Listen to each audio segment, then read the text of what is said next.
Olá, pessoal. Vamos abordar o assunto agora de sistema cardiovascular da disciplina de ciências do edital aí do concurso. Bom, vamos começar falando da bomba que impulsiona todo esse sistema, que é o coração. Então, o coração, aproximadamente, e aí quando falamos aproximadamente, a maioria da população, lógico que existem diferenças, né? Um indivíduo maior, um indivíduo menor, mas pegando a média populacional, ele pesa 250 gramas em mulheres e 300 gramas em adulto. 12 centímetros de comprimento, 9 de largura e 6 de espessura. São as medidas aí tridimensionais do coração. O coração tem como função gerar contração muscular e essa contração muscular ejetar o sangue para garantir pressão arterial, circulação, débito cardíaco. Então, o coração ele é um músculo estriado cardíaco, tem como função fazer sístole, contração, diástole, relaxamento, para impulsionar o sangue para o organismo. E o sangue é o veículo que vai levar oxigênio, nutrientes e imunidade, os anticorpos, os glóbulos brancos, as células de defesa. Vejamos aí que temos dois tipos de circulação, a pulmonar e a sistêmica. Nós vamos detalhá-las. E o coração também, para garantir um fluxo unidirecional, ele possui as suas válvulas, que têm a função de funcionar como um mecanismo de comportas. Quando o sangue passa, elas fecham para que a contração ocorra e o sangue não volte, ele não regurgite, ele não sofra um refluxo. Localização do coração, ele é localizado no mediastino, lateralizado à esquerda. Essa pontinha do coração aqui, ó, chamada de ictus cordis. É a ponta do coração, ponta do ventrículo esquerdo. Aqui ele fica repousado sobre o diafragma e em raros casos ele é destro. Né? O coração é destro-giro, ele vem para o lado direito, a pontinha dele. E isso é uma raridade. Na maioria absoluta da população, o coração é no meio, voltado para a esquerda. A gente consegue ver o coração por três ângulos, três faces. Essa face externo-costal está em contato com o externo e com a costela, então é uma face ventral. A face diafragmática está repousando sobre o diafragma, então é uma face inferior. E a face pulmonar é uma face lateral. Face é o ângulo que eu consigo ver o coração. O coração ele é formado por tecido, e um conjunto, né, de tecidos vai formar esse órgão que é o coração. Então, os três tecidos básicos que encontramos no coração, temos aí um tecido de revestimento, chamado de epicárdio. É um epitélio pavimentoso simples, tem um tecido de gordura, né, um tecido conjuntivo.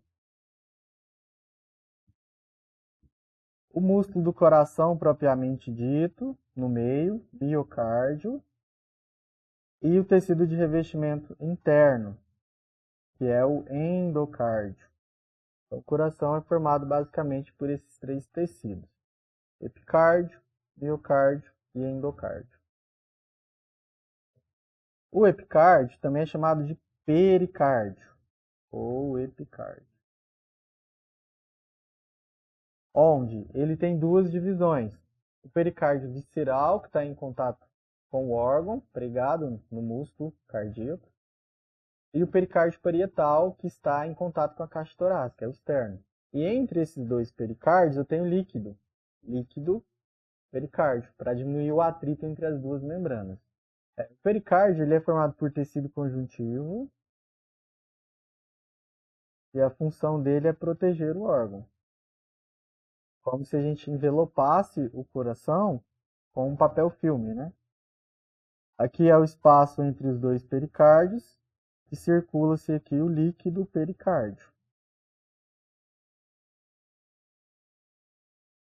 Então, reforçando, o epicárdio é a camada externa, onde eu tenho o pericárdio visceral e parietal.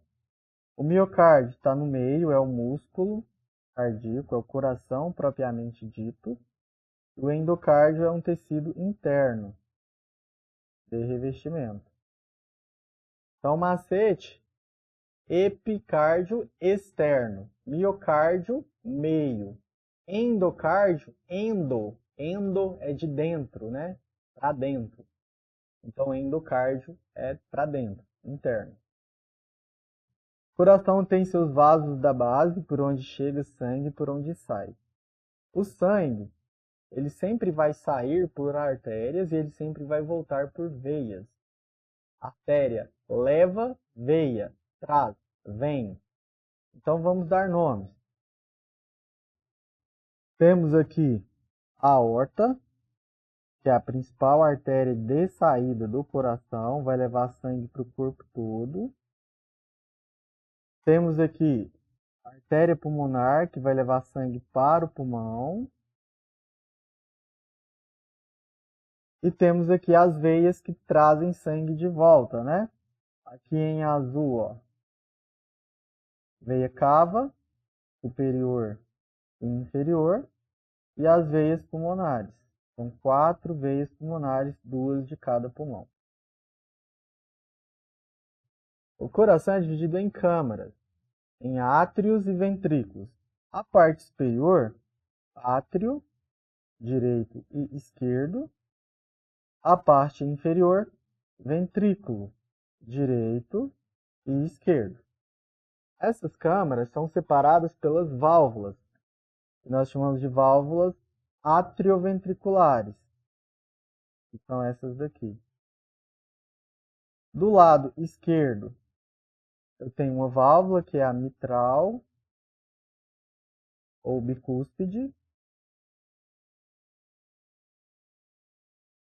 E do lado direito eu tenho a tricúspide. Então, basicamente, o sangue ele vai chegar do corpo pelas veias cavas superior e inferior até o átrio direito. Daí, o sangue do átrio direito vem para o ventrículo direito, passa pela válvula pulmonar, artéria pulmonar e vai para o pulmão. O que o sangue vai fazer no pulmão? Trocar o oxigênio por gás carbônico. Isso a gente chama de hematose, troca de gás. Depois do sangue oxigenado, lá no pulmão, o sangue vai voltar pelas 4 veias pulmonares até o átrio esquerdo. Passa pelo ventrículo esquerdo, sai pela aorta e vai para o corpo todo. Vai para a cabeça, para os braços, para a perna, o olho, para a boca, para o corpo todo. Isso é o esquema básico da circulação que eu vou detalhar para vocês. Olha só. Aqui é corpo. Aqui é corpo. Aqui é pulmão. E aqui é pulmão. Então o sangue, ele vem do corpo proveniente, depois das trocas metabólicas, ele vai liberar resíduos como gás carbônico.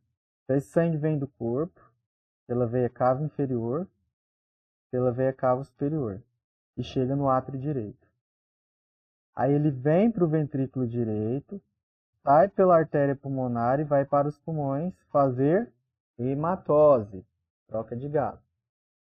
Lá no pulmão ele vai oxigenar e vai voltar aqui, ó, para o átrio esquerdo. Vem para o ventrículo esquerdo, aí ele sai pela aorta e volta para o corpo, cabeça, abdômen, pernas, pé. Aí lá ele troca, deixa o oxigênio, pega o gás carbônico e volta de novo. Então, esse é o esquema circulatório. Essa circulação do coração com o corpo é chamada de sistêmica. Sistêmica é algo grande, então coração com todo o seu corpo sistêmico. A parte só do coração com o pulmão é chamado de circulação pulmonar. Então, coração, pulmão, pulmonar. Coração, corpo, sistêmica. Dividi isso para vocês para ficar mais fácil o estudo. Olha só. O sangue vem do corpo, né, dos tecidos corporais, pelas veias cavas e chega aonde?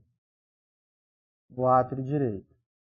Passa pela válvula tricúspide, ventrículo direito, válvula pulmonar, olha ela aqui, artéria pulmonar e vai para pulmões. Fazer o que aqui? Hematose. Volta pelas veias pulmonares, aqui, para o átrio esquerdo. Olha o átrio esquerdo. Passa pela válvula bicúspide, ventrículo esquerdo, válvula aórtica, artéria aorta e vai para o corpo. E aí o ciclo se repete. Então esse é o esquema circulatório.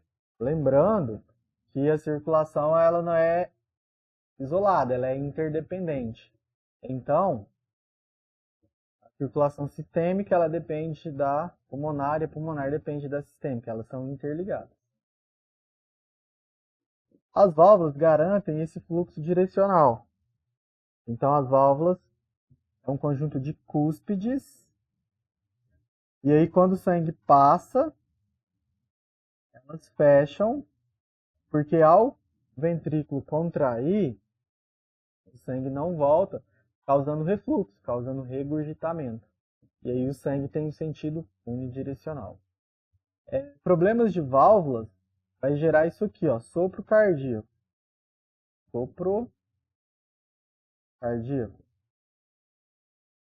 Então, o sopro cardíaco é quando tem algum problema na válvula, ela não se fecha totalmente, e o sangue desceu, né, do átrio para o ventrículo, a válvula não fechou completamente, quando o ventrículo contrai, o sangue volta um pouquinho e causa esse barulho de sopro, né, um fluxo turbulento, o sangue voltando, encontrando o que está descendo e gera essa turbulência. E aí a gente consegue ouvir no esteto, com o esteto. O que tem que se fazer com sopro? Às vezes cirurgia para correção, uma valvuloplastia. Aí troca essa válvula ou por uma mecânica, a válvula de metal. O paciente tem que tomar anticoagulante todos os dias para evitar a coagulação do sangue. E às vezes coloca uma válvula bovina, que é uma válvula de carneiro, uma válvula de boi, uma válvula de porco, uma válvula biológica, substituindo essa válvula deficiente. Aqui estão as válvulas. Do lado direito, entre o átrio e o ventrículo, ó. Átrio direito, ventrículo direito. Válvula tricúspide, porque ela tem 3 cúspides. Do lado esquerdo, válvula mitral ou bicúspide, porque ela tem 2 cúspides. Aqui é o átrio esquerdo, ventrículo esquerdo. Da saída do ventrículo esquerdo para a aorta, válvula aórtica. Ela é uma válvula semilunar. E do lado direito, entre o ventrículo direito e a artéria pulmonar, tem a válvula pulmonar, que também é uma válvula semilunar. Então perceba que há um sistema de cruzamento, né? O ventrículo direito, a saída da artéria pulmonar é para o lado esquerdo, então há um cruzamento. Enquanto que o ventrículo esquerdo, a saída dele é para o lado direito, então há um cruzamento na saída dos ventrículos do ponto de vista de vasos da base. Aqui tem as válvulas, olha, fechadas. 3 cúspides. Tricúspide, ela é de que lado? Direito. 2 cúspides, é do lado esquerdo. Essas válvulas, elas trabalham em perfeita harmonia, compasso e equilíbrio. Quem controla isso é o sistema nervoso de condução. Então, toda vez que as válvulas atrioventriculares fecham, elas fecham por igual. Bicúspide e tricúspide fecham, a aórtica pulmonar abre. Na hora que a aórtica pulmonar fechou, tricúspide e bicúspide abrem. Porque, olha, bicúspide, tricúspide abriram. O sangue do átrio chegou até o ventrículo. Na hora que o ventrículo estiver cheio, elas fecham, o ventrículo contrai, se o sangue sair, a aórtica e pulmonar precisa abrir. E aí trabalha nesse compasso. Quem controla isso é o sistema de condução. Olha aqui a imagem, aórtica e pulmonar fechada, bicúspide e tricúspide aberta. As válvulas, elas atrioventriculares, elas são bem resistentes porque elas têm as cordas tendinhas inseridas no músculo papilar. Então, elas são bem resistentes. Se o indivíduo fizer um esforço muito máximo, né, um esforço excessivo, essa corda pode romper, ruptura de cordoalha, ou o músculo papilar ele pode soltar, né, ele pode se desprender ali das trabéculas cárneas, que é o ponto de fixação dele no miocárdio. E aí o paciente precisa fazer uma cirurgia de emergências, porque ele corre sérios riscos de ir a óbito. Então, ruptura de cordoalha, lesão no músculo papilar, geralmente a origem é porque o indivíduo fez um esforço excessivo, ele fez um esforço máximo. Progredindo, vamos falar da nutrição cardíaca. O endocárdio, que é aquele tecido de revestimento interno, o sangue que passa nas câmaras, ele não é absorvido ali, o endocárdio não permite, até para não gerar uma hipertrofia por excesso de nutrição. Então, quando o sangue passa dentro das câmaras, principalmente da câmara do ventrículo esquerdo, ele já está oxigenado. Quando ele sai pela aorta, que está aqui, ó, a aorta, a primeira ramificação da aorta, o primeiro lugar que o corpo vai receber oxigênio é o próprio coração, é o próprio órgão. Ramo esquerdo da coronária, ramo direito da coronária. Olha que interessante. O coração é responsável por bombear sangue com nutrientes, oxigênio e imunidade para o corpo todo. Qual que é o primeiro órgão que ele irriga levando oxigênio, nutrientes e imunidade? Ele próprio. Então, o primeiro ramo de irrigação é as coronárias, artérias coronárias. Não existe veia coronária, não existe, é artéria coronária. Então, é muito interessante. O problema é quando essa artéria coronária ela tem uma obstrução, pode causar o famoso infarto, né? Falta de circulação para o órgão que vai sofrer aí a injúria por ausência de nutrientes e oxigênio. Se eu tenho a artéria coronária, que aqui está representada de vermelho, levando sangue para nutrir o coração, depois da nutrição, esse sangue precisa retornar para as veias cavas, e aí ele retorna através aqui das veias cardíacas. Então, a artéria coronária leva sangue rico em oxigênio, veias cardíacas traz o sangue rico em CO2 de volta para a veia cava. E aí, quando há uma obstrução na coronária, e essa obstrução pode ser uma placa de gordura, um trombo, uma coagulação, uma calcificação, ou um vasoespasmo, devido a uma descarga elevada de adrenalina, o coração ele vai infartar. E o que é o infarto? Infarto agudo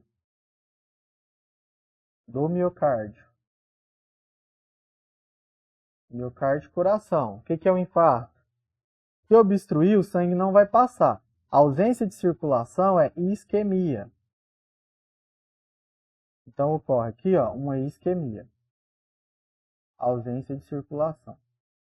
Se a circulação não chega oxigênio. Então, o coração ele vai sofrer hipóxia,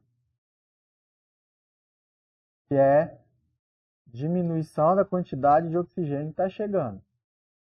Se isso persistir, anóxia. Ausência de oxigênio. Que vai levar à necrose, que é a morte celular. Ou seja, resumindo, obstruiu o coronário, o sangue não passa. Isquemia. O sangue não passa, não chega oxigênio. Hipóxia, anóxia, necrose. Aquelas células cardíacas, o miócito cardíaco, a célula muscular, morre, necrosa. As células cardíacas elas não fazem mitose, então elas não fazem duplicação e regeneração celular, não cicatriza. A célula que morreu não nasce outra jovem, funcional no lugar. E aí, se for uma lesão pequena, o indivíduo sobrevive com sequelas. Se for uma área grande, infarto fulminante, o indivíduo vai a óbito, por um simples momento de obstrução na coronária. Progredindo, vamos falar do sistema de condução, ou sistema elétrico cardíaco, né? Aqui vamos falar da sinapse, que é impulso nervoso. Bom, o sistema de condução ele começa aqui, no nó sinoatrial, também chamado de marca-passo fisiológico, ou simplesmente nó sinusal. É aqui que começa o início da eletricidade cardíaca. O nó sinusal ele vai ter uma fibra de condução atrial para que os dois átrios contraem ao mesmo tempo. Depois, ele manda estímulo para o nó átrio ventricular, que controla a abertura e fechamento das válvulas. Depois, isso desce para o feixe de His. O feixe de His passa no septo interventricular e termina nas fibras de Purkinje. Fibras de Purkinje. Simplificando, o cérebro manda estímulo através do nervo vago, que é o 10º parte do nervo craniano, através dos nervos cardíacos, para liberar ali adrenalina ou acetilcolina. A adrenalina acelera, a acetilcolina retarda os batimentos cardíacos. E aí o coração, recebendo esse controle, ele tem células autoexcitáveis, que são as células de Purkinje, na parede dos ventrículos.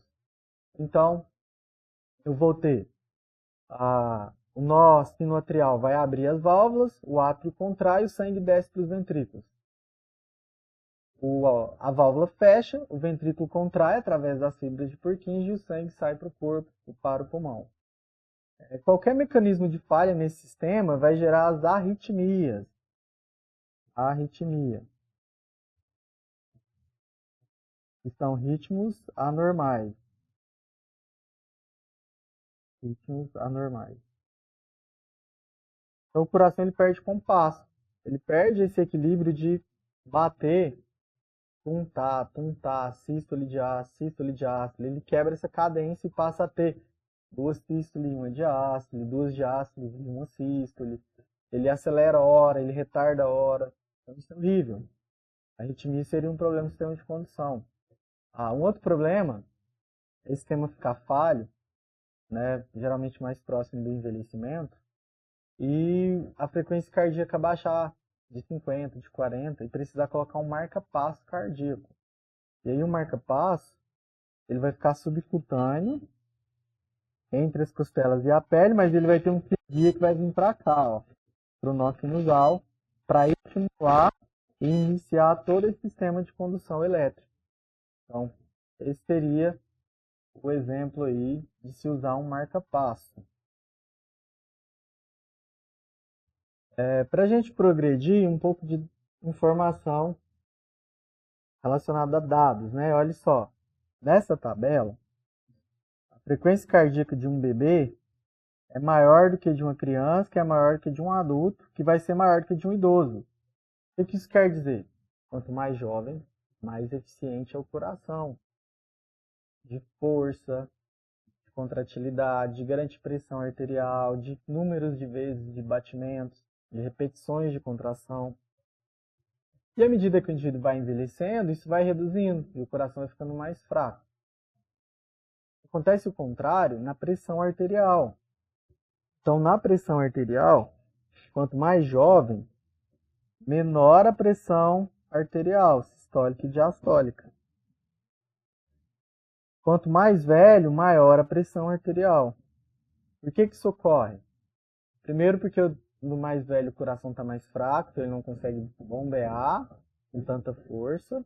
E segundo que a parede das artérias vai ficando mais rígida, mais dura. Isso é chamado de arteriosclerose. Ela vai perdendo elasticidade, ela vai perdendo complacência. E aí, pressão é força sobre área. No jovem, o sangue vem com muita força, a artéria dilata e o sangue passa. A pressão reduz. No idoso, o sangue vem, a artéria está rígida, não dilata, então exerce uma força pressórica maior. Por isso que a hipertensão arterial é muito comum aí na terceira idade, devido ao aumento da resistência da parede das artérias. Vamos fazer um break e no próximo bloco a gente vai falar de sistema vascular, dos vasos, né? Artérias, veias e também do sistema linfático. Até breve.